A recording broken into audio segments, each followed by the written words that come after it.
so much for being here with us tonight at Echo Base TV, where community happens.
Echo Base Network. Thank you so much for being here with us tonight at Echo Base TV, where community happens.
Welcome back, everybody, to another EBN Cast, episode 34. Hope everybody's doing well on this Friday afternoon. Loki, John, how you guys doing? Pretty good. Doing well. Yep, so Culture should be here shortly, but real quick, let me get into the different ways you guys can support the show here. Of course, EBN memberships is a great way to support the channel here. Our Patreon page, where we upload tons of stuff that we cannot put here on YouTube.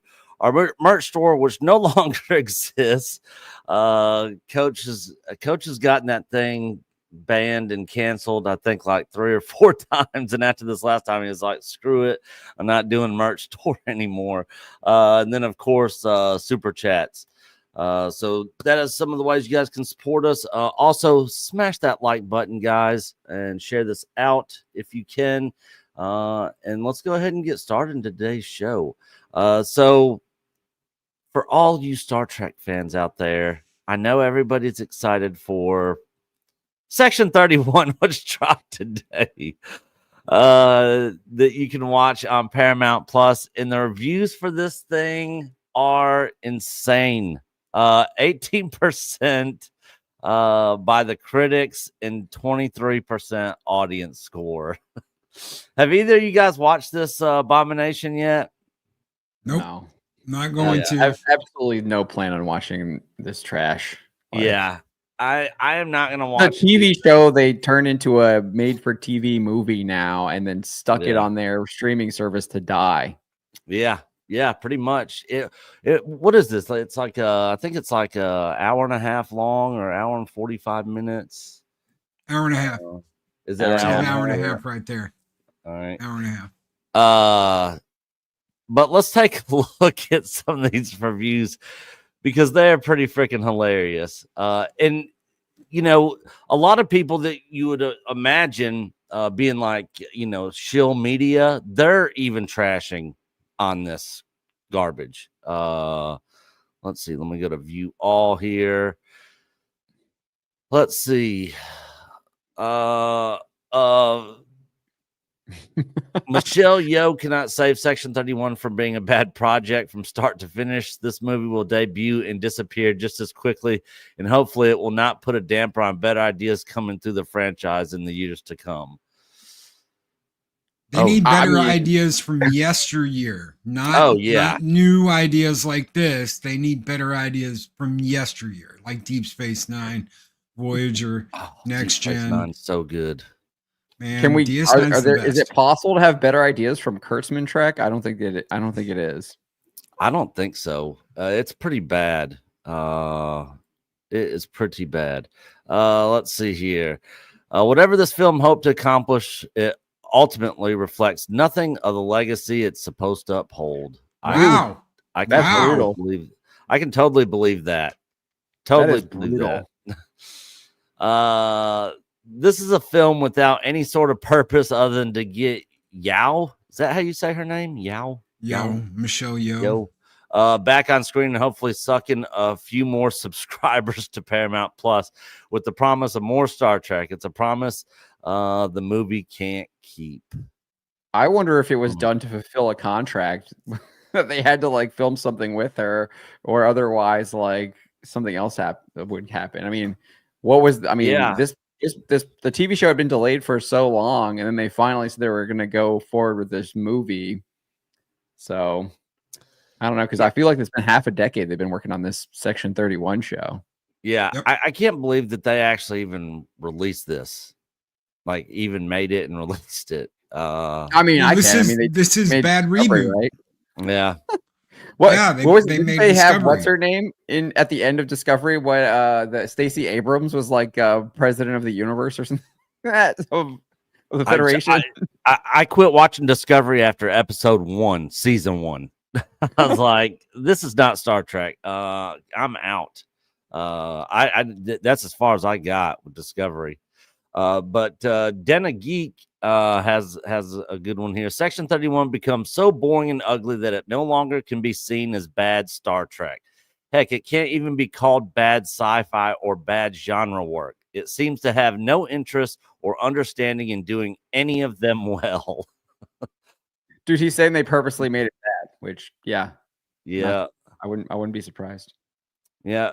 Top critic, Empire Magazine, less Star Trek movie than a middling pilot episode setting up a series that will never come. Section 31 makes for a disheartening send-off for a once great character. And see, even the people that liked this character originally, even they're like, this is bad. This is horrible. I couldn't stand any of this. I couldn't stand any of this stuff in Discovery. People were like, oh, Strange New Worlds is so good. In the first episode, they blame Orange Man Bad for World War III, the eugenics wars, which, by the way, all lead to the creation of the Federation. So you dumb, ignorant writers just made it to where Orange Man Bad is suddenly the guy that was responsible for Earth creating the Federation. Congrats. They had like J6 footage in the show. Yeah. Yes, they had J6 footage in the show and said that all is what led to the creation of the Federation. I'm like, you morons, just even they don't know what they're doing. They've got TDS so bad, they don't even realize what they're doing. Yeah, New York Times chimes in as well. Set in 2333. This everything in the kitchen sink movie is stuffed with so many neurotic mutants and hidden motives that even the unflappable Jean-Luc would struggle to keep them straight. Hollywood Reporter. Scientists say that our universe is constantly expanding, but some universes should know when to quit, as evidenced by the first television film, technically streaming film, and the 14th overall in the Star Trek franchise. This is terrible. Absolutely terrible. Roger Ebert, at best, it's an olive branch to its contractually obligated megastar. Yeah. At worst, it's a Rebel Moon level fiasco that doesn't get why people watch Trek in the first place. Which that's what you were saying, John. You thought this might be that might be in the contract or something. Yeah, I mean, I feel like they were making this TV show. Like, I feel like I was covering this back in like 2019, 2018, maybe. And so. And look, like, Paramount, why would you turn it into this movie? Like, other than to do a contract for Yo? Yeah, Paramount's so broke they couldn't even pay IGN the money to get a 7. Yeah, IGN gave it like a 2. They couldn't even get IGN to give it a 7. That's how bad. IGN it says this isn't Star Trek, which is kind of crazy that they don't, that they're so broke, because they actually do have all of the, like, people like those Taylor Sheridan shows, like all those Taylor Sheridan shows, those are like top performers. Yeah. Collider even more subversive, but Collider even chimes in with the potential in its concepts and its cast. Section 31 might have made a perfectly fine 2-part episode of a television series that doesn't exist. However, as a film, it's both forgettable and disappointing. Like, the shill media is not even backing this crap. CBR, no, right there. CBR, 9 out of 10. Star Trek continues to exist in defiance of conventional wisdom, and Section 31 is a blueprint of how it can continue boldly going into the future. Oh my God. He didn't get the memo that you're supposed to trash this movie. It's not going to be boldly going anywhere the way this is going. No, it's completely. Oh, it'll be bold. It'll be bold. It'll just be boldly going into the trash can. Yeah, exactly. I mean, these numbers on these reviews, this is like Acolyte numbers. 23%. People are tired of it. Jedi? What's Last Jedi? Let's see. What is Last Jedi? I think it was like 46. Last I looked at it, around there. It's still on the cover of Rotten Tomatoes too. So it is 41. Wow, 91. Come on, guys. Yeah, 41. What was Acolyte?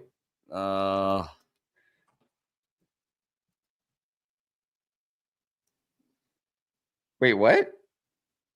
Oh, TV shows up there at the top. You gotta. That's weird. Why is it not? That was weird. Are they hiding it? I don't know. 78% from critics. Wow. 19. Acolyte still is worse with the audience. Yeah. So this actually jumped up because this got down to wasn't it at like 12? Like 8. Yeah. Was it 8? Did it get down single digits? Yeah, I thought it was in single digits at one point. So wow. And the shills came out and jumped it up to 19%, which is still got off 78%. I don't know what the critics were thinking on this. This was the worst piece of Star Wars content ever made in existence. But yeah, Section 31, I am not going to be watching it. I'm guessing none of you guys are. Is anybody in the chat going to be watching this? Is anybody out there interested in Section 31 or any more Kurtzman Trek? I know I'm not. But there's been lots of talks of them selling the franchise, that sort of stuff.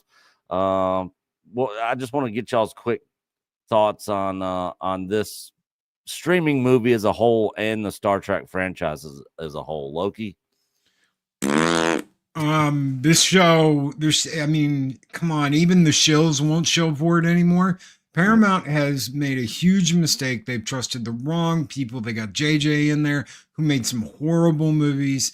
They got Alex Kurtzman in there who has made nothing but trash fire after trash fire. The Discovery wasn't good. Strange New Worms wasn't good. None of this has been good. Nobody has liked any of it. All it has done is cause controversy and a lot of boring talks in hallways. Yeah. Go back and look at what the greats did. You know what? You want someone to come in and fix it? Hire, what's his name? The guy who did Battlestar Galactica, who worked on Deep Space Nine, and he was going to do Voyager. But the writer, he was one of the showrunners for Deep Space Nine. He went over and did Battlestar Galactica, the reboot. Yeah, I know exactly who you're Ronald talking D. about. Moore. Thank you, Okay. Mark's 47. Ronald D. Moore. Yeah. Get Ronald D. Moore back in there. Get him working on it. Give him all the keys to the kingdom and let him just do his thing and see what you get. That is such a better idea than Kurtzman. There will be people that are like, no, not Ronald D. Moore. No. But no, get him in there. He knows it. He worked on it. He knows everybody that was involved in Deep Space Nine. He can get some of that creative talent back to work with him on a new show. You continue right after Voyager ended with something new, but something set right after Voyager ended. That way you might get some guest stars to come back and do something or have an appearance, but connect it to everything that happened before and forget any of this garbage ever happened. Yeah. And Ronald D. Moore, he was the producer for Battlestar Galactica and DS9, all that. He was supposed to be working on the reboot or whatever. Mm-hmm. Yeah, the writer was Ira Stephen Burr. Ira Stephen Burr. Yeah. Ira's cool. Ira is absolutely, totally a geek. A geek of geeks, a real geek of geeks. I see some. Oh yes, he did the Twilight Zone, the early 2000s, DS9, Next Generation. So yeah, he's done some good stuff. Yeah, I wish they'd get some of those people back. Because DS9 was my favorite Trek series of all of them. The Dominion Wars, golly, it was so freaking badass. It had like the best action events in any of the Star Trek series for sure. John, thoughts overall on all this? Yeah, I mean it's the result of years of incompetence and just brain rot. How long has this been going on? Agenda. So, since I think you can go. Yeah, 2009. Yeah, go back to that JJ Trek. JJ Trek. And I'll be honest, I actually like that movie for what it is, but it feels more like a Star Wars film than anything. But obviously, I know that people have the complaints about it, but I think for what it is, it serves its purpose. As just like a popcorn film, but I obviously get the complaints that it's not Star Trek, and I see that too, right? So, yeah. At the time it came out, I wasn't overly offended by it. I was like, different take on Star Trek. It was fine. But when the second one came out with Khan, I was just face palming in the theater. Khan. Oh, they're just swapping roles around, swapping lines around. I'm like, this is so cheesy and just there's no creativity here at all. The Tribble, Jim. It brought back the Tribble. It can bring back you. Yeah. Con blood. The cheer for everything. Oh, God. Terrible. Yeah, if you're going to do Star Trek, I mean, Star Trek is a simple. I feel like it's a pretty simple formula, right? 5-year going out to explore planets. There's all kinds of different planets that you can explore. It's episodic. You get different species. things. Like it seems pretty simple to do stuff like that. So yeah, the fact that they can't do it just shows how utterly incompetent that they are. Which they are, very much so. Anyways, let's see here. Olaf, member for 41 months, one of our moderators here, and also one of our moderators over on Mr. H Reviews on the HCast that we do every Tuesday and Thursday. Saw Robert Picardo's Insta of Starfleet Academy. You know what he's talking about, Loki? He's asking if there's like a Instagram post or something, maybe. There is a thing about Starfleet Academy. I wouldn't hold out much hope. All the Star Trek stuff's just going down the toilet. This is another previous idea that they shot down. This is something that they've been doing. So if anybody remembers the old Star Trek PC games, Star Trek did a Starfleet Academy PC game. All of that was set to be a movie after Star Trek 5. The reason why they got the go-ahead on the PC game is they rewrote Star Trek 6 to be what it is. But originally, they were going to go back and they were going to take Kirk, Spock, McCoy, all of them, and do this movie where they're all young kids going through Starfleet Academy. That movie ended up being JJ movie, by the way. So before you blame JJ for everything, that dumb idea was already there. He just wrote like the other half of the movie. It's dumb. It's going to fail. There is no hope for what's to come. You can call me a black pill all you want, but the Starfleet Academy stuff is just blah. Yeah. So yeah, Robert Picardo, he's the one who played the hologram doctor on Voyager. Yep. And I guess he is returning for this. And it looks like they already have a cast. So I guess this is actually happening. Good luck. Yeah, I think so.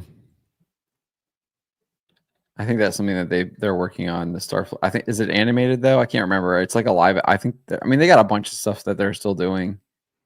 Yeah, it's still. I think it's still in the works.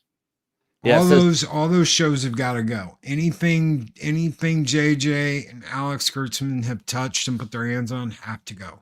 Yeah, and it doesn't say whether it's animated or not, but it looks like it's not even supposed live to air. action. Yeah, I don't even think it's supposed to air till 2026. So yeah, it's going to be another year before this even comes Paul out. Giamatti is going to be in it. Tatiana Maslany, Holly Hunter, Picardo, Tig Notaro. Yeah. Yeah, it doesn't sound doesn't sound very good to me. Yeah. See, I heard some rumors about this, but I thought that's all it was rumors, but I guess it looks like it's actually happening. It looks like it's coming out next year, or this year or next year. And they said that a second season apparently is already in development. Oh, good Lord. Anyways, thanks for the member chat, Olaf. Alex Kurtzman likes it. He just keeps getting money from Paramount to earn subs.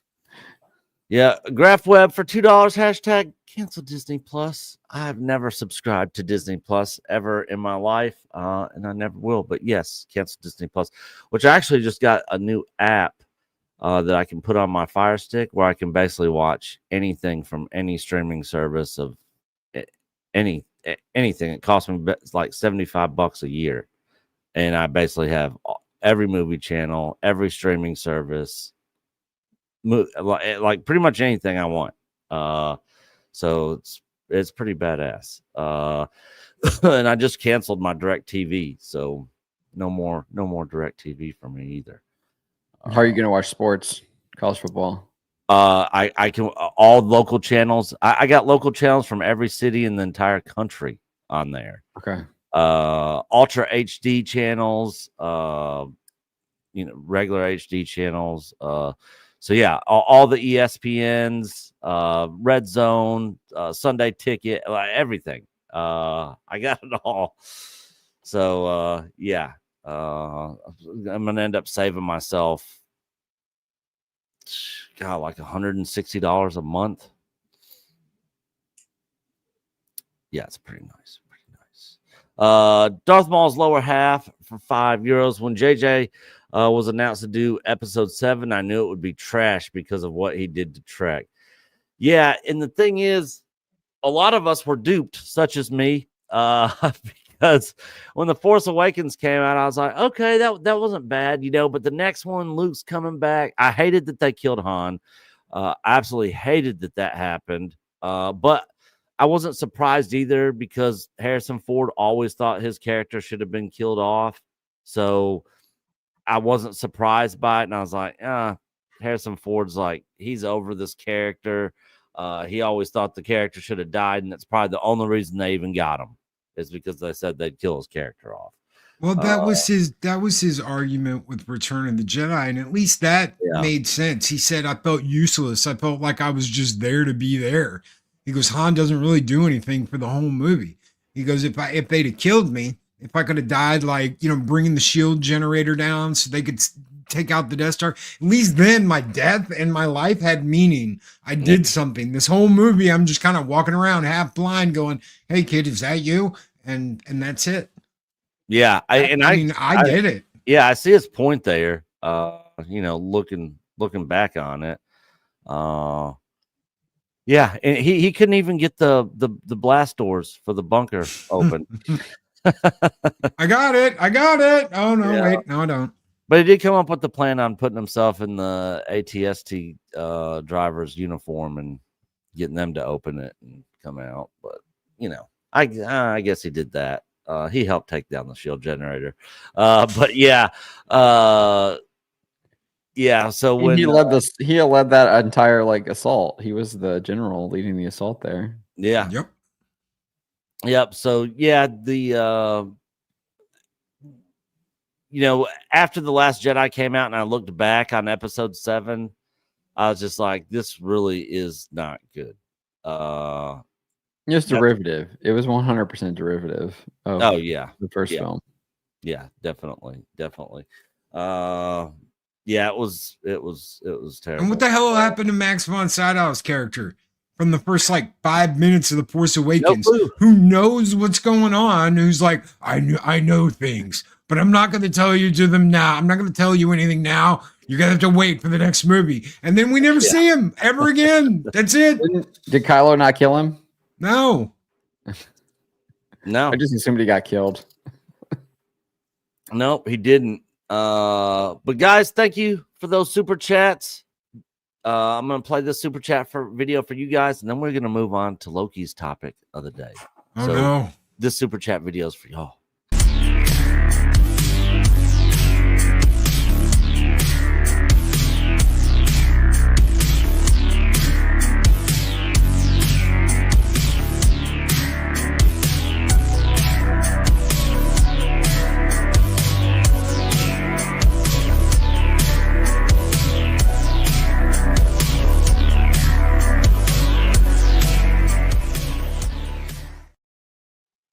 So the name of the app is called Tivi Mate, TIVI Mate. You basically pay $35 for the app, which is a lifetime subscription to the app.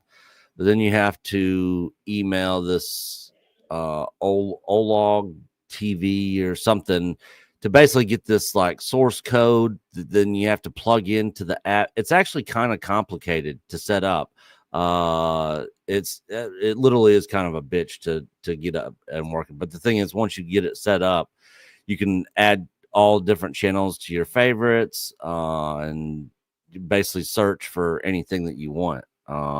So yeah, if you just do a Google search on Tivi Mate, TIVI Mate, there's instructions and stuff all over the internet on how to get all that set up. All right, Loki, what do you got for us today? So, as I'm sure you know, and I'm sure John knows, because he keeps up with this stuff, because games. Final Fantasy VII Rebirth came out yesterday. on the PC. I have it. It's installed on my computer now. As far as like build goes, I've got 99, 1100, Coffee Lake, blah blah blah something. I've got a RTX 3090, which is, yes, it's almost 2 gens old now, but it's a 3090, so bite me. It's gonna work for like the next 5 years. I don't have to buy another one. But on that, I want to tell you something. You are looking at visually a different game. Why? Because whatever they did on PS5, whatever the lighting problem was, that has been fixed. The lighting is so much better. Trips down elevators are in full fidelity. No like faceless people standing there looking around. Oh, so they did fix that. That was one all of thing that. to look at. The lighting, when people are talking, you see the shadows from trees and stuff playing across their face, and you're like, dude, that is sweet. Everything's maxed out on my PC. No stuttering, no frame rate problems, no nothing. I've been reading over all of the reviews for the PC release. Pretty much anybody with an NVIDIA card that is up to snuff is good. Do the AMD cards have problems? Yes. Why? Because they don't have any of the processing stuff that the NVIDIA cards have. You may have that on your AMD card, but AMD didn't work with Square for whatever reason to fully optimize and do their version of DLSS and all of that. So your PC game is looking great. There was only 26,000 people on earlier today. This has already been broke. So the game's been broke. It's out in the wild. It's being torrented.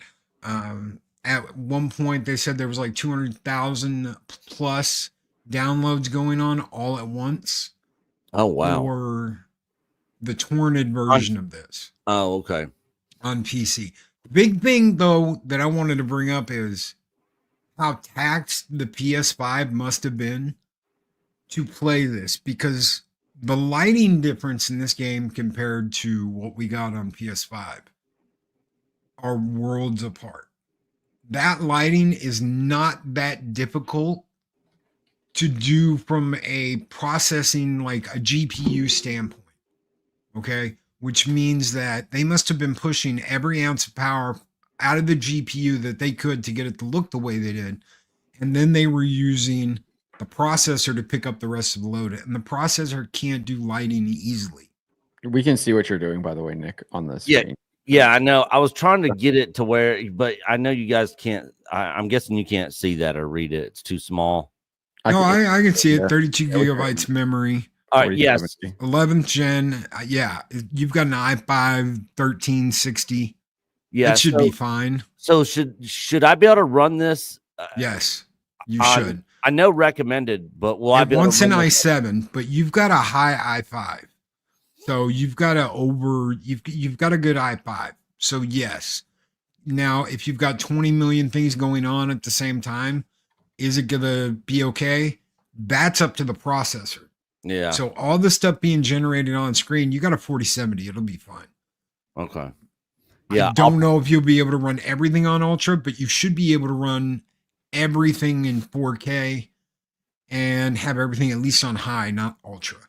Okay. So it should be good. But as long as there's not a million things going on screen, I think that i5 should be fine. Yeah. So do you play this on PC with the PS5 controller?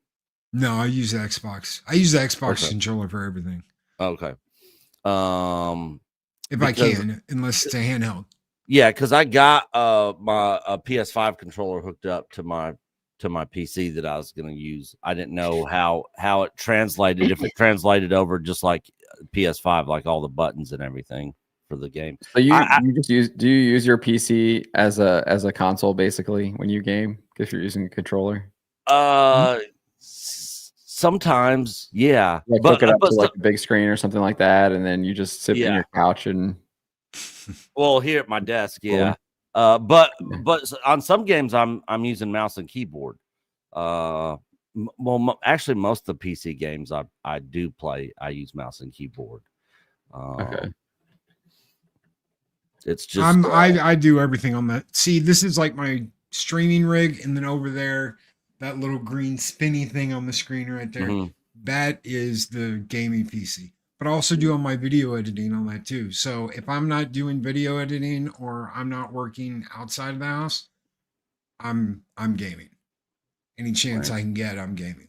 So that's how I spend most of my off time. If I get any off time, is gaming. And if I'm doing that, I'll be playing with a controller unless I'm doing an RTS like Warhammer 3 or whatever the Total War Warhammer 3. Then I'm using mouse and keyboard. All depends. I've got a 40-inch computer screen, a 4K screen. So it's not like I got to move it or hook it up to a bigger screen. Everything works off that. Okay. Huh? It Works looks like well on Steam Deck too. I'll bring that up too. If you have Steam Deck, it's fine. There's no slowdown. There's no nothing. You're just not getting the kind of fidelity you're getting if you're on a computer. Yeah. How does the game look compared to when you played it on PS5? Oh, that's what I'm saying. The lighting, it's a whole new visual experience. Oh, wow. The lighting is that different. And for the lighting to be that different, it's like I'm seeing things I never saw before. It looks way better than it did on PS5. And you just see more. You can see way up more off in the distance. You can just tell that whatever they had to do, they had to squeeze every ounce of power that the PS5 had to play that. Because these are things that your GPU should be doing and picking up that obviously it wasn't. See, I wish I had one of those badass ultra wide monitors because this game supports ultra wide monitors too. I saw, but yeah, and that's a big thing. That now to me, the PS5 version is like an unfinished game. It looks like an unfinished game. It's like, oh well, I can tell the lighting's not right, the god rays aren't there, the way the levels look are off. And now it just looks great. It plays great. It gets an even better score for me than it did before because even with, and yes, there's some SBI garbage and nonsense in it. All of 10, 15 minutes for that one quest you have to get through. oh yeah. Everything now looks fine. It looks great. It looks like they finished it. It really does. It looks like they finally just finished the game. Yeah, I'm looking forward to jumping on it and playing it. I haven't even started the game up yet. I got it installed yesterday, but yeah, I can't wait to start playing it. I actually might stream it. I actually might do that tonight. Maybe it just depends on what I normally. My Fridays at nights are really busy with work, or maybe this weekend I'll do it. But yeah. I'm glad that it's out on PC. I'm definitely looking forward to going through the game again. I mean, I've already gone through it. I mean, I platinumed it on PS5 and basically went through it like 3 times on there. Helped my brother go through it on his account. But yeah, it was my game of the year last year. So, John, thoughts on the PC release of FF7? I don't really have any comments on that one. Yeah, you not really into the Final Fantasy games, are you? I really like 12. 12 is probably my favorite. The Evil stuff, tactics. I love the tactics stuff. I played all the Game Boy Advance tactics games too that are set in that 12 universe of within Evil East. Obviously, tactics is in Evil East too. I played 13. I didn't really like 13. I felt it was too linear. I like the characters. I like kind of like the world and everything, but I felt like I didn't really like the gameplay with the combat and all that stuff. I just didn't really kind of get into it. And then I really didn't like the gameplay of 14, or I think it was 14, right? Where you're Noctis and he's like warping all over the place. It's 15. Or 15, yeah. 15, yeah. I didn't really like 15 then with the warping and stuff like that. That's just not, it was too actiony, I guess, for me. With that, I like my turn-based. Well, yeah, turn-based for the most part. I mean, 12 is a little bit kind of hybrid because you have the gambit system and everything. But yeah, for the most part, I like the traditional gameplay mechanics rather than any kind of like action stuff. I did play the first Final Fantasy one that they released, the remake on PS5, and I enjoyed that for the most part. I don't think I finished it though. I got maybe like halfway through. Yeah, but I thought that was like I kind of enjoyed how they did the combat in there. It was fine. The combat is even better in Rebirth. You can do combos with other people. So there's like one move where Cloud and Tifa like are doing synchronous combat with his sword. So it's got both of their power behind it when it comes down, and basically they're doing his super moves, but she's there like adding to whatever he's doing.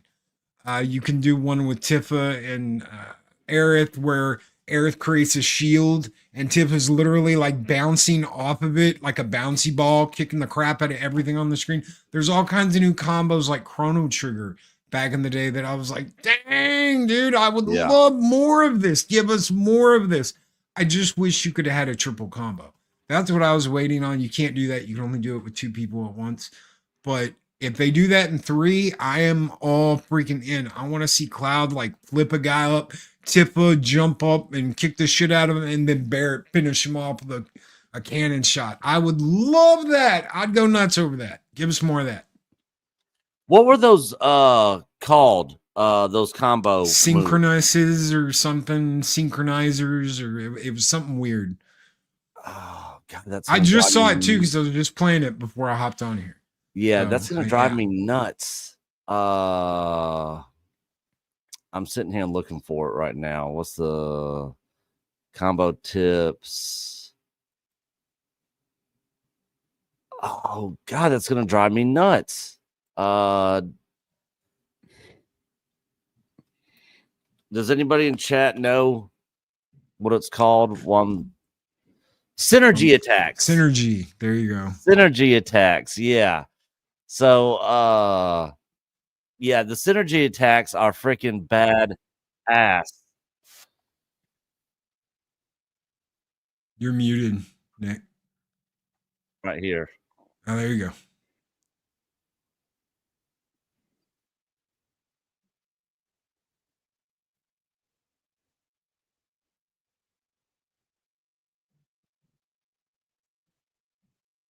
And all the characters all have different ones. Yeah.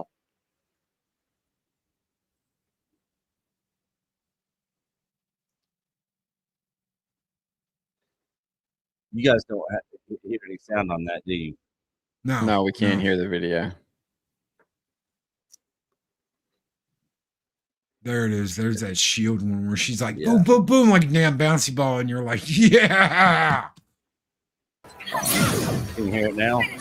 Yeah. Yes. Yes. Time for something special. It's like really laggy. So.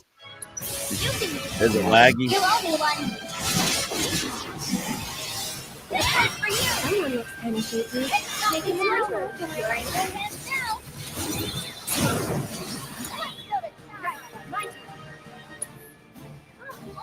I know I have. Yeah, I guess I go through all of it. Have like an 8-minute long video.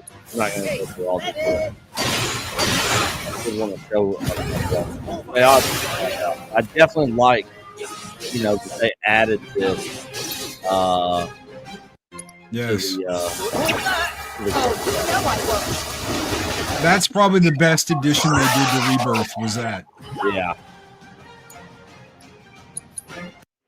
But yeah, I can't wait to get back into that. Crack it, new swimsuits too, by the way. Huh?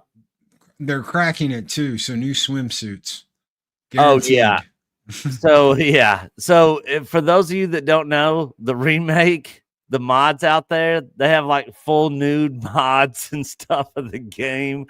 I wasn't talking about that. I was just talking about new swimsuits. Yeah, I know, but they had other different outfits for the characters in remake, and then they had the nude version one, and tons of different outfits. I think didn't they tell people like not to make They did. They did, but they're already working on it. yeah. People are already doing I wasn't talking about nude mods. I was just talking about more swimsuits. I think the girls get 2 each or something like that. I think. Give us more. We want a wide variety of stuff that we can hang out with the girls at the beach with. I want Barrett's to have the outfit that he had in the play, the Dragon Master guy, the knight. The sailor suit was fun. Yeah, the sailor suit was funny, but I want him to have that one from the play because I thought that one was pretty badass. He had that in the original in Costa del Sol when he's sitting there getting ready at night. If you buy the villa, then you see Barrett getting like ready to go out and party in his sailor outfit. Yep. All right, guys. With that said, we are going to move topics. What has John got for us today? Let me share my screen here again. Rumor details for the Mandalorian and Grogu claim it will depict Rhoda the Hutt as a gladiator. What? Are you not entertained? We're gonna get the awful Jabba from the what Lucas did, whatever that version is, where Han like walks over him in Tatooine, and then he's gonna be glad. He's gonna be like a slug gladiator. It's gonna be awful. It's gonna be so bad. And this is in the Mando Grogu film. Yeah, that's the latest rumor. So I think last week, remember, we talked about how they were going to bring back Embo, and he's like an antagonist. And the whole thing is they're trying to, like, Embo's been hired by, I guess, I forget. If you go down here, it says who hires him, and he's got to. Mando is then hired by, I guess, the New Republic, and they're trying to find Rada. Embo's trying to kill him, I guess. Mando's trying to save him, and I guess they're gonna have him. They're gonna have him be like a gladiator, and he's got like a vibro blade or something like that he uses, and he's got scars and stuff. So I don't know. It just sounds awful. So here's like the latest report. It says that he's depicted as buff, as a Hutt. And the reason being is that Rada the Hutt is a gladiator in The Mandalorian and Grogu.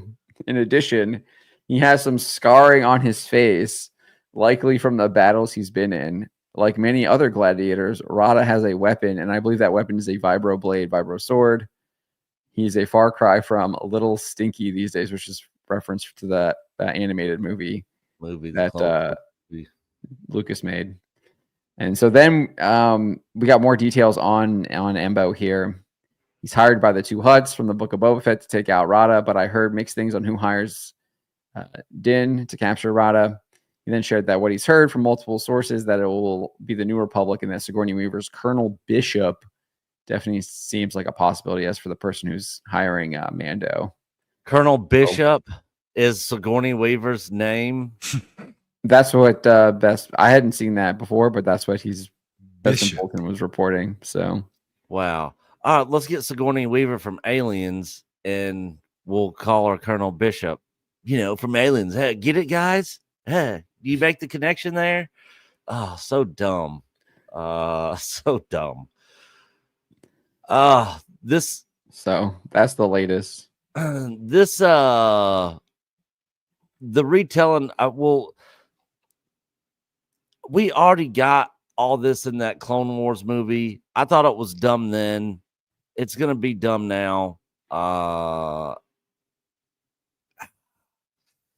the trailer that I saw, it looked like they had like AT-ATs in there, Snow Trooper. That's got to be a fan trailer. I don't think they released a trailer. Was it a fan one? Because I haven't seen a trailer for this yet. Well, there was a leaked one, apparently leaked.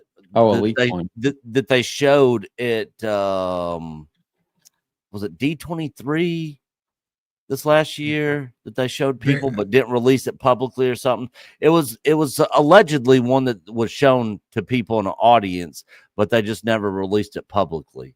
So be careful with those, because now the apparently AI is good enough that it can do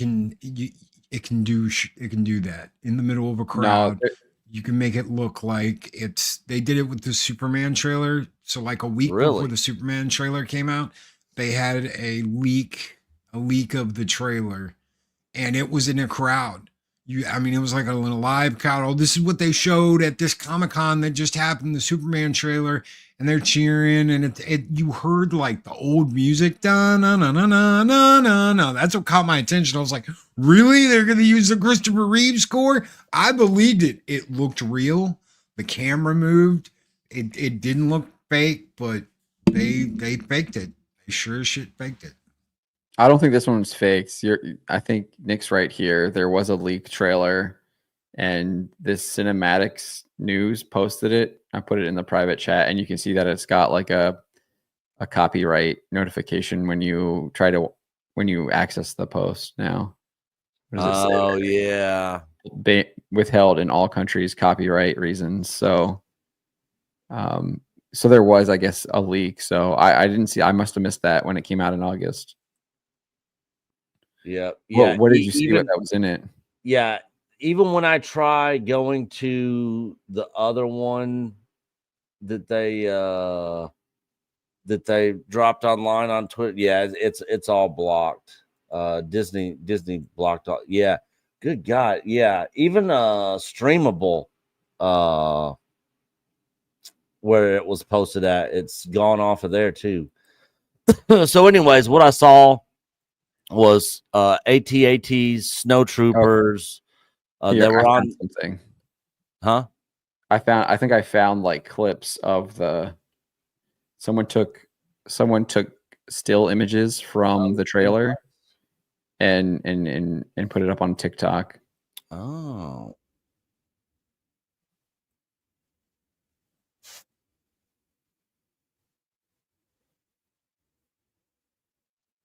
Trailer. There's the walkers that you said you saw, right? Yep. So, and this person says it was from D23, like on the TikTok. Yeah. So. Yeah, which I think was this past August. Yeah, it was August. Yeah.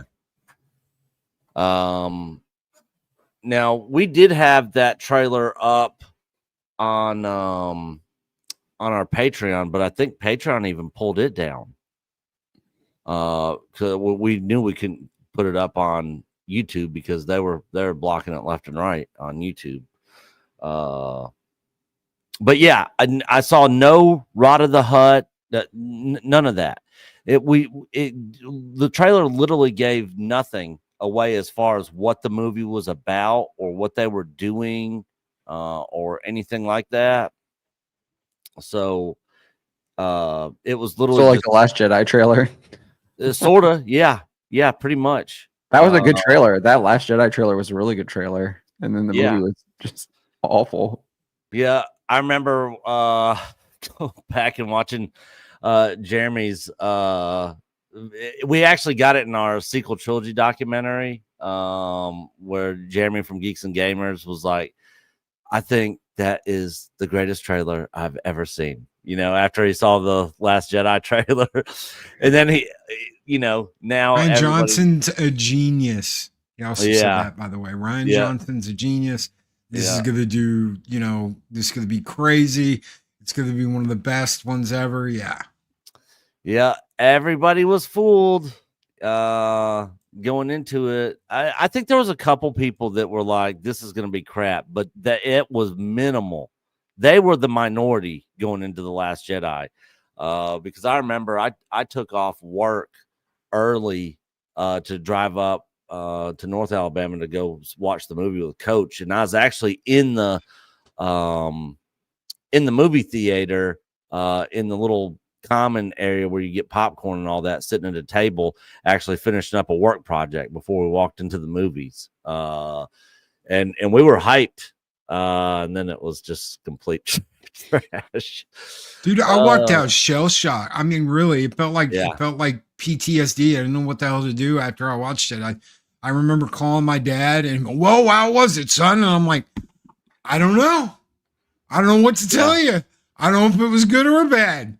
I'm just kind of like, and he goes, "Well, call me tomorrow and talk to me about it." I called him. I said, and then this stupid thing happened. And then this purple-haired, dumb idiot wannabe admiral who killed Admiral Akbar did this, and he's like, that doesn't sound very good to me, son. And I'm like, Dad, I No. don't think it was.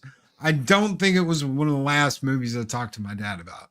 Yeah. That I was just like, I don't know what the hell happened. Well, So- it was bad. It's hard to admit that. It is. You're like, Yeah. wanting to like it, but it was trash.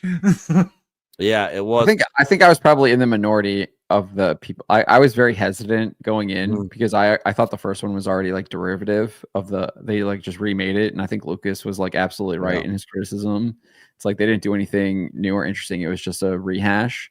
So I was kind of already a little bit hesitant, and I've told this before. You guys probably heard this before, but I was in the theater with my wife, and as soon as they did this prank phone call with General Hux. with Hux, Poe Dameron, and Poe Dameron, and like the last time we had really seen Hux was he's giving this like basic authoritarian speech, and he's literally obliterating literally destroying 5 planets with that star system, and then he's like taking a prank phone call, and like it was an insult to me. It was an insult to me So cringe. that you thought that you could like have this guy give this speech and then just turn him into like a joke. It's like, what is happening here? You're not even you're not taking the film seriously. I told my wife, I was like, we should just get up and leave now. Like, there's no way that's it's gonna get better, and it didn't. I mean, I ended up staying, but should have left. Well, it's like the Palpatine you get in Return of the Jedi versus the Palpatine you get in Family Guy. No, yeah. That's really that's what it's like. You had real Star Wars, and then you've got this Family Guy version of Star Wars. And the Family Guy version of Star Wars is at least funny. Yeah, the AT-AT on the knee. Ooh, yeah, they've done that a million times before, whatever. Same joke. They were just trying to get through Return of the Jedi. But this was like, you're right. You're absolutely right. He's like, we will go out and we will destroy the Republic because we are the Galactic Empire. And then, oh, hello. Oh, yes, I'm Palpatine. How are you today? Oh, what? Poe Dameron. Yeah, you're absolutely right. No one's ever said that or pointed that out before to me. So yeah. Oh, dude, I point that out all the time. I think that's what I hate the most about that movie is what they did to Hux.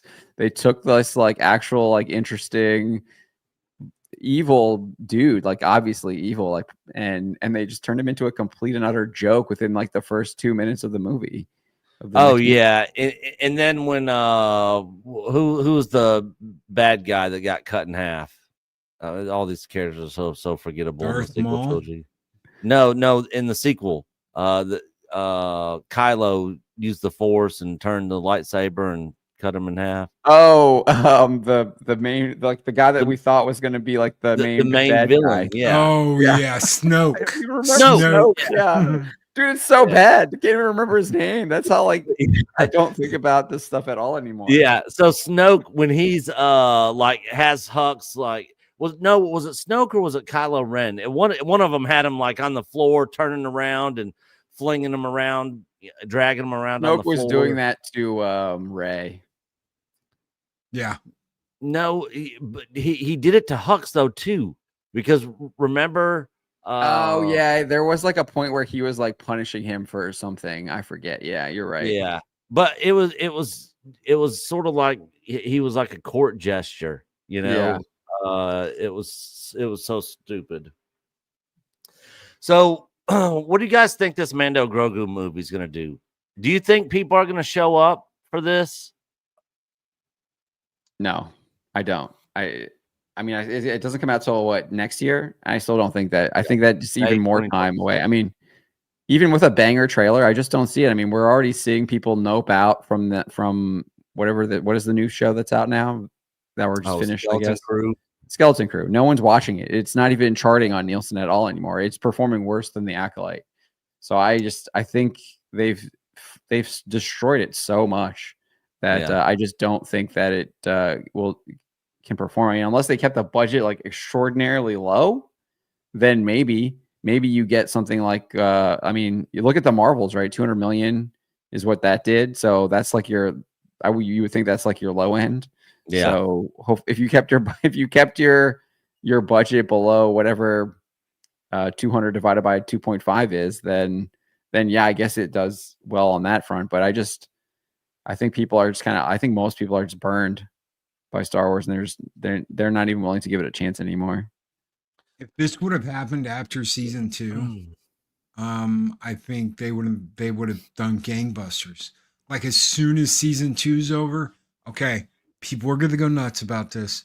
Luke Skywalker's back. Everybody's gonna be talking. Get the movie ready. So as soon as we're done filming season 2, we're already midway into doing the movie. Then, before any of this other nonsense happened, it would have done gangbusters. You would have looked at over $1 billion. Now, what have people got? They've got Pee Wee Herman bikes. Herman bike. You've got season 3 of Mandalorian, which was, and you've got the power of 1, the power of 2, the power of too many Disney Plus shows, ladies and gentlemen. Yeah. And then you've got a skeleton crew. You've got Thrawn. You've got a Thrawn who's outwits himself at every possible opportunity he possibly can. Yeah. And you've got Skeleton Crew, which no one's watching. We need to keep Ahsoka isolated. She's parked her car out in the meteor field, but let's attack her and flush her out so she can actually get involved in the battle, even though we've kept her away. Like, that is my brilliant plan here. It's like, what? Yeah, I don't. Yeah, it doesn't make sense. And for those of you that don't know what Loki's talking about, this is it. And they give us Pee Wee Herman bikes.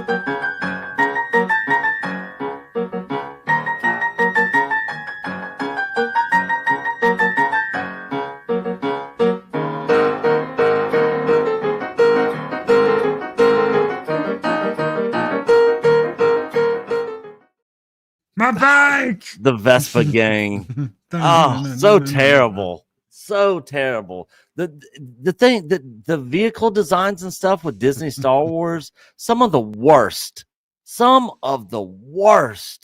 I mean, the ship and Skeleton Crew, once it like comes out of its shell, which is also dumb.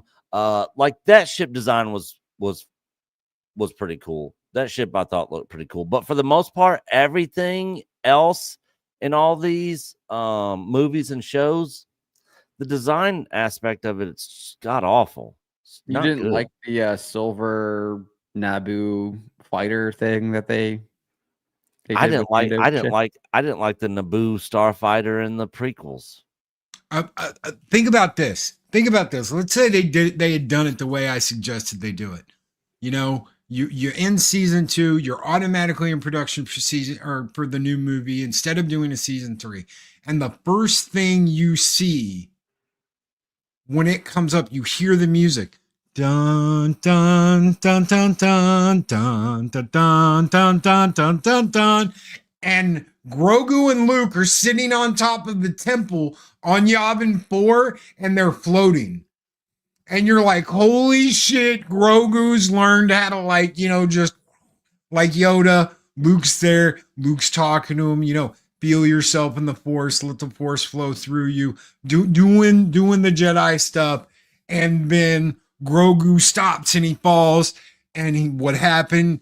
And he looks at him and he goes, he's okay. He's going to be okay. Right? And then boom, on to Mando. And Mando's in some big battle. Because Grogu's having the same problem Luke had when Luke was a Jedi. He can see his friend and he can see he's in trouble and he's worried about him or whatever. And that draws him back to like, hey, I need to be with him and I need to go hang out with him and have his back. Thank you for teaching me whatever. And do all of that in that movie. Gangbusters. Why? Because you respected the original shit. It's not just member berries. There's a point to it all, and you've got a whole setup for new movies, new characters, new everything instead of dicking around. The merchandise and everybody going crazy over Grogu at the time. When Book of Boba Fett came out, they're like, we got to get these two back together. Like, let's cram 2 Mando episodes in this Book of Boba Fett.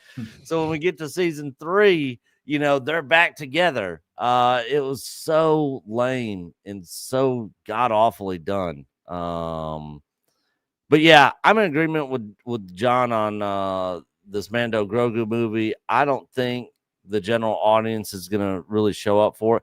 I mean, these are characters that were somewhat popular from people that subscribe to Disney Plus At the very beginning. Yeah, at the very beginning, and that's not that many people. So yeah, I don't know. It'll be interesting to see what it does. I mean, the last Star Wars film that was in theaters was The Rise of the Soy Walker. What did it do? 1.2 billion. It was. I think it did just barely over 1 billion. Was it just right over? Yeah. Let me look here. Rise of Skywalker. Total box office. Oh yeah, yep, 1.077. Yeah, so each film did worse and worse. Significantly worse. Yeah. I think the first one did almost 2. It was like 1.8 or something, and then Last Jedi did like 1.4, and then it was down to like that 1.0. So, and it barely got over that $1 billion mark. So, and then you have to remember, like, what did Solo do? Like, Solo only did like half a billion, something like that. Oh yeah, it was terrible. Because even Rogue One did over 1 billion when it came out. But yeah, I mean, I think we're gonna see kind of maybe what Mandalorian Grogu does here coming up in a couple of weeks with Captain America: Brave New World. Oh God, that's gonna be that's gonna make for some good content right there, because that movie is gonna flop so bad. It's kind of funny. They're already like they're trying to like I'm reading people's analysis already and their like predictions, and they're like trying to hype it up like it's such a good big 90 million for a Captain America. Like, and now like they're saying that's like the 4-day. That's not even the 3-day. They're saying that's the 4-day, and it was the 3-day last week, and now they're saying that's the 4-day now. And I'm just like, y'all we get closer and closer, and those numbers keep going down, down, down, down. And I think that's kind of what we're gonna see with Mando and Grogu. I think that it's gonna probably do whatever this film does.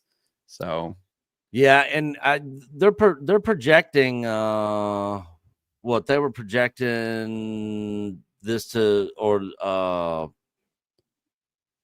like the projections have already gone down. Like I remember I covered this. Start off at like what one was it 120 or they were saying? No, the first projections were from like Sean Robbins over at Box Office Theory. He's the guy who used to do the other Box Office Pro. He used to run Box Office Pro, and then he's got his own thing now at Box Office Theory.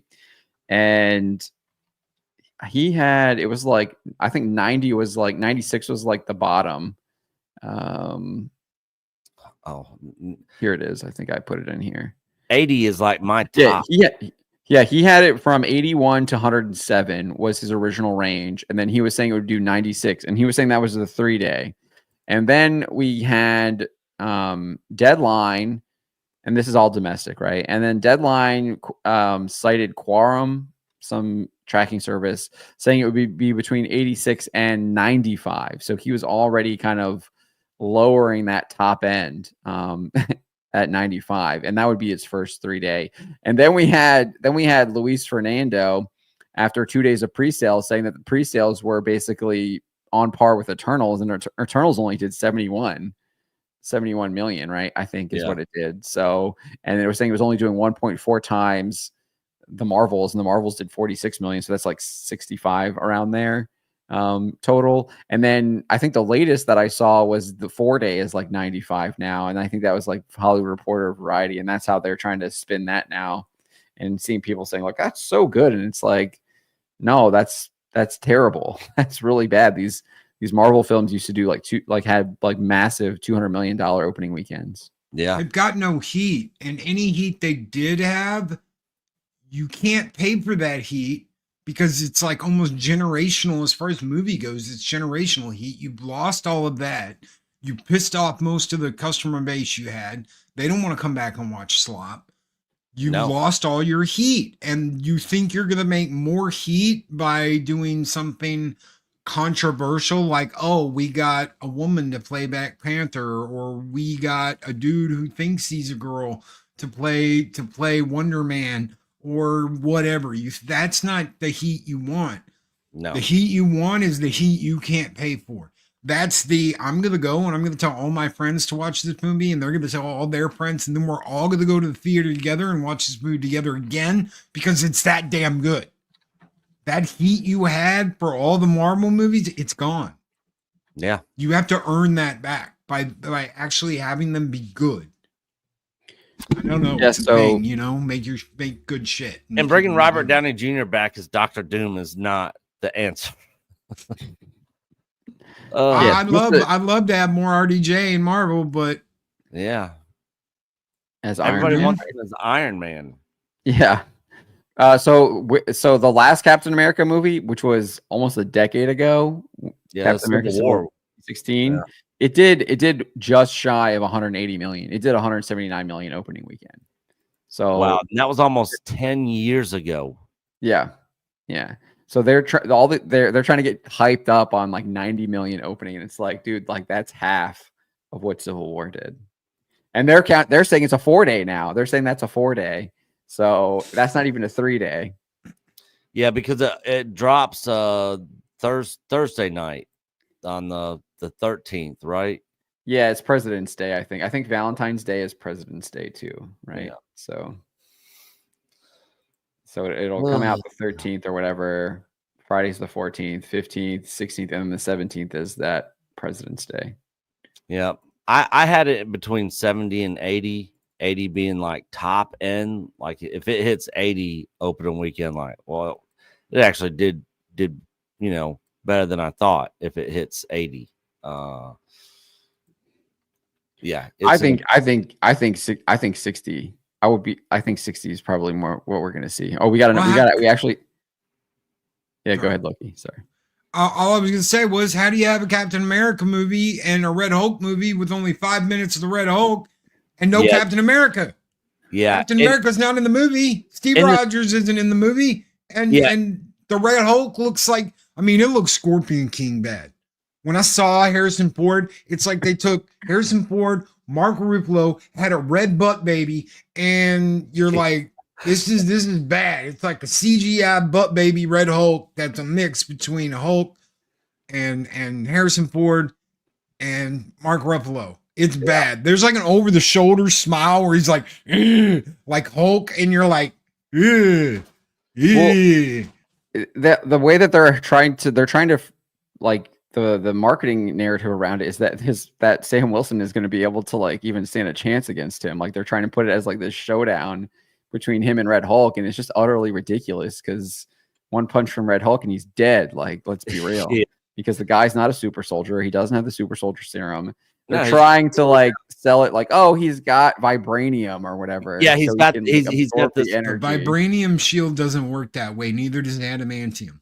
Yeah, well, the suit that he has is some special Wakandan technology suit that basically makes him like a superhuman. But it absorbs the energy like Black Panther had, right? And he's able to like shoot it back out or whatever. But like this is Red Hulk, like he's gonna break that technology. That isn't gonna work. I mean, there's a video where he's literally a pinball. Like Red Hulk hits him and he like pinballs between all of these cars in DC.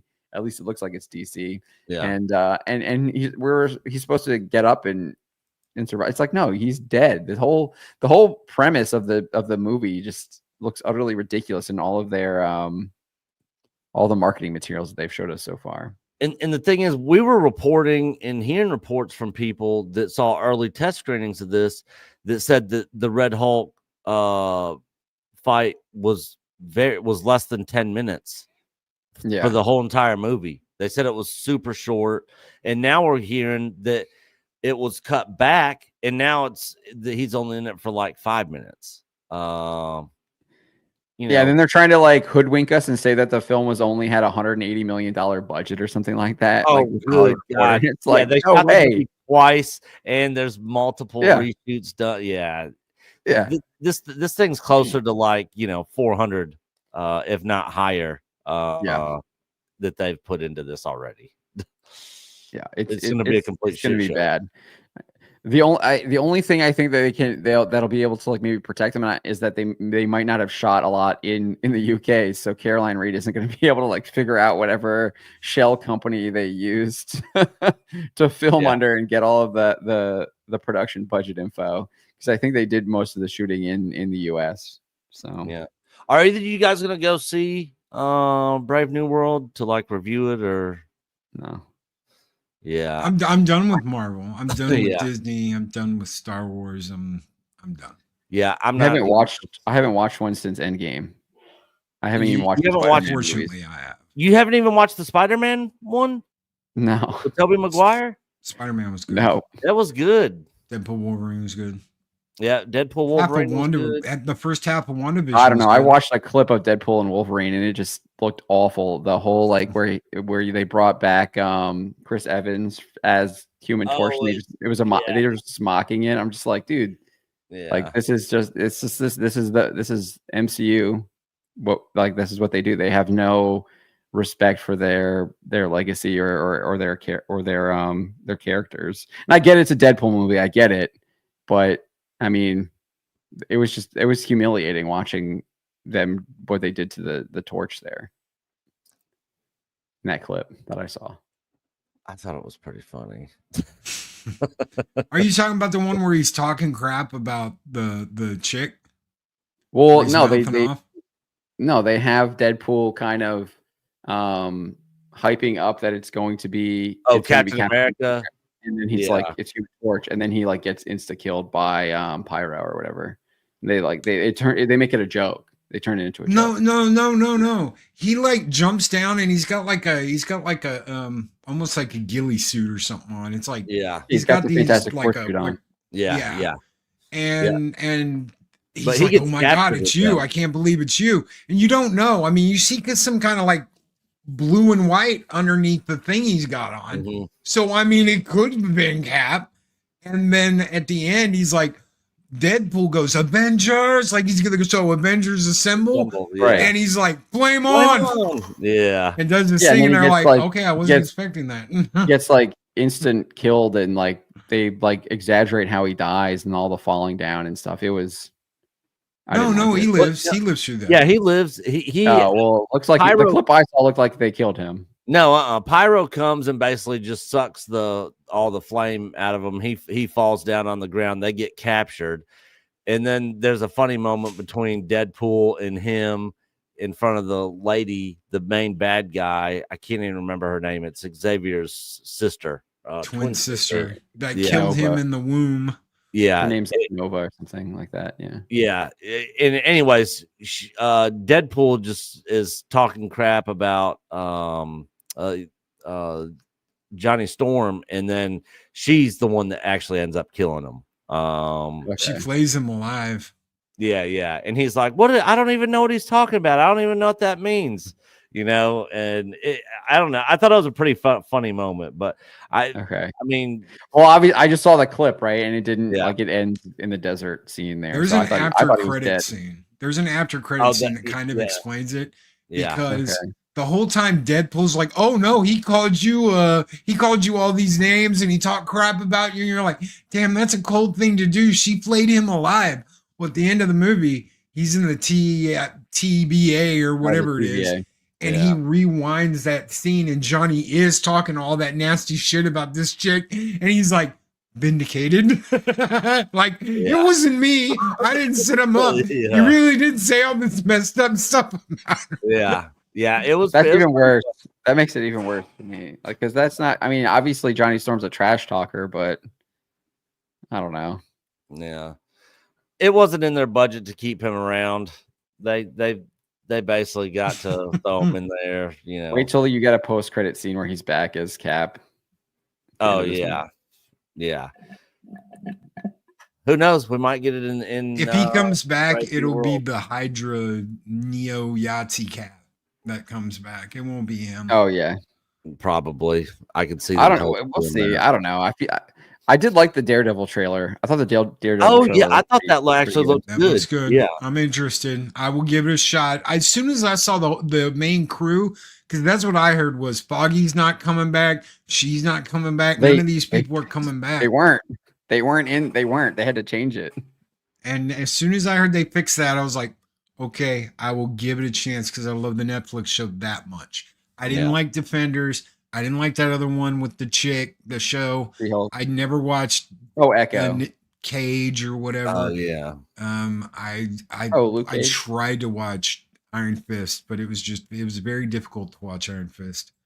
But I loved Daredevil on Netflix. I hated that they took it. Yeah. Hopefully they let them do what they do. I want to see Fisk and Daredevil go at each other. I want to see it all. Give it all to us. Yeah, it looks like it's Good going to be stuff. pretty good. But I don't know. Mess with us. Yeah, we'll see. Anyways, guys, that is going to do it for us. We actually went a little over today, but I want to thank everybody for being here. Real quick, Loki, tell everybody what you got going on, where they can find you, and links are in the description below, folks. Yeah, you can find me over at Loki's Mornings of Mischief on Monday through Friday, 8 a.m. Central Standard Time is when we do Loki's Mornings of Mischief. We got different topics every day. We've got different shows with different people. Sometimes it's just me. Most of the time we have guests. Come on, hang out, and we'll see you there. Yep. John, what do you got? Yeah, going on? I'm over at the Trent Report. You can find me there on YouTube covering video games, movies, television, you name it, pop culture news. And then also fandompulse.com where I write a bunch of stuff. And then if you want to know what I actually do enjoy is my racing channel, John Trent Racing, where I cover all kinds of like dirt late models. Dirt late models for the most part is what I really enjoy. So we're finally going to get the World Outlaws season to kick off tonight. So I'm sure I'll have some coverage on that. Over there on John Trent Racing, and then I have a like JF Trent Racing, I think that's what it is, on X, where I'll probably provide like some live updates and stuff like that. So Sweet. sorry. All right, guys, check out those links in the description below. I want to thank all you guys for being here for another EBN cast. Be sure to smash that like button on your way out, and until next time, guys, we'll see y'all later. Boom, canceled. I had to throw that. They're still alive. Yeah. All right, guys. Later. No.